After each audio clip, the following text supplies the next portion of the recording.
Right, guys, I've been talking for a while, but there's something very important I want to take you through. The amount of people that came to me at the start of this mask mandate, which was about a month ago now, and they were freaking out, saying, Tricky, what can we do? What can't we do? Do I have to wear the mask? Like, man, how many times have we been through this? We're 18 months in, and you're asking me these questions.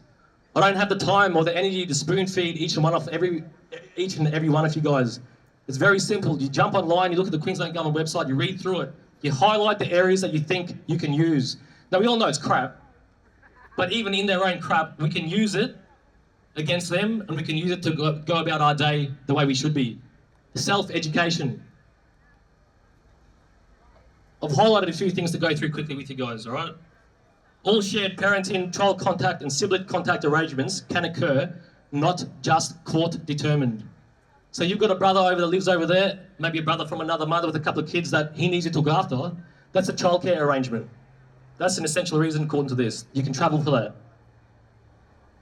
You can go to your workplace or school to pick up the necessary equipment. Work out where your work is.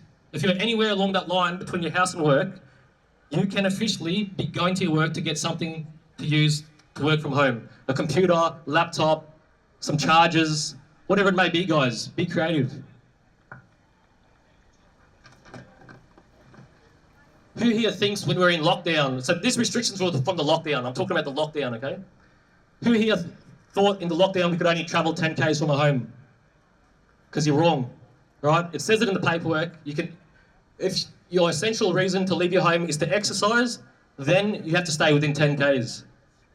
Anything else, you can travel anywhere in southeast Queensland within the lockdown area. That's a big area. You're not locked down. You just think you are because you don't read things.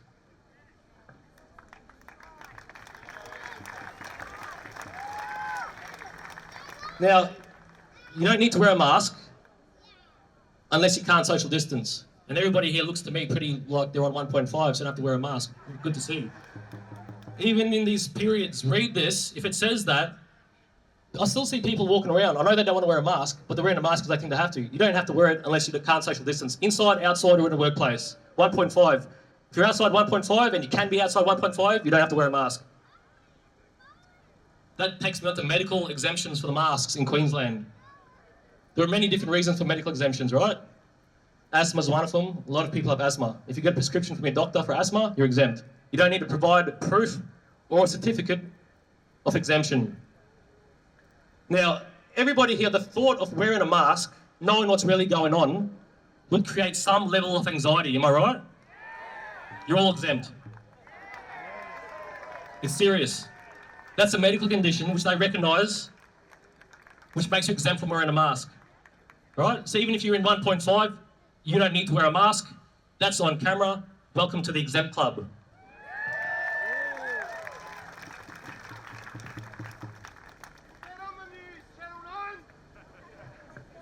Now, I was sent home from my work because I couldn't wear a mask due to a medical condition with a valid medical exemption. I was still sent home on no pay. It says here, if you're an essential worker and you cannot wear a face mask due to a medical condition, and the wording in these documents is very important, okay? It says you are strongly encouraged to stay home unless you're vaccinated. Now that strongly encouraged me as an individual. Thank you for that encouragement. I'm actually going to go to work and earn and live for my family. Thank you.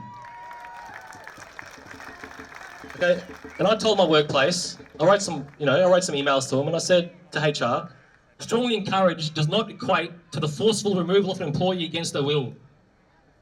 Stand your ground, guys. Read this, use it to your advantage.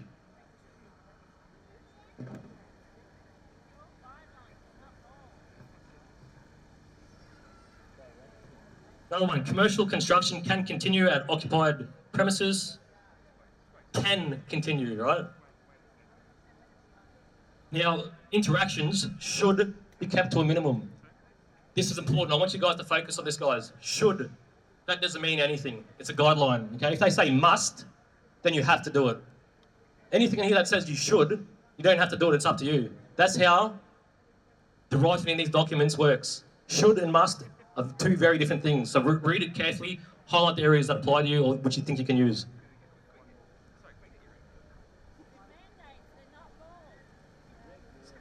So if you need to get goods, essential goods or services, you can travel anywhere in the lockdown area. Remember this for next time. Have it in your head, where you're going and why, and travel freely. Flap your bloody wings like your bird you are.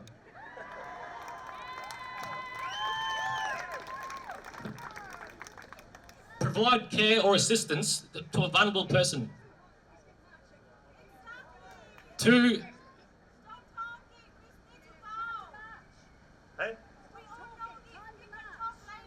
you should stay within 10 kilometres of your home, wherever person, unless you're protecting a vulnerable person. So what's a vulnerable person, guys? Where's the definition for vulnerable, okay? Somebody that's feeling depressed or anxious, they're vulnerable. You can travel to go see them anywhere in the lockdown area. Go through this document, have a read through yourself, it's still available. Highlight any areas you need to.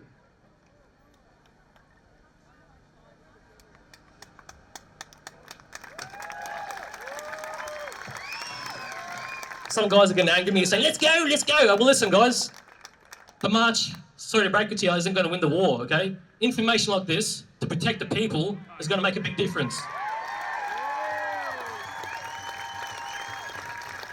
On that note, we will be walking soon.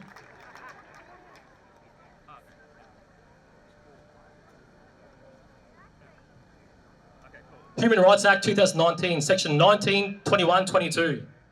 Every person lawfully within Queensland has the right to move freely within Queensland.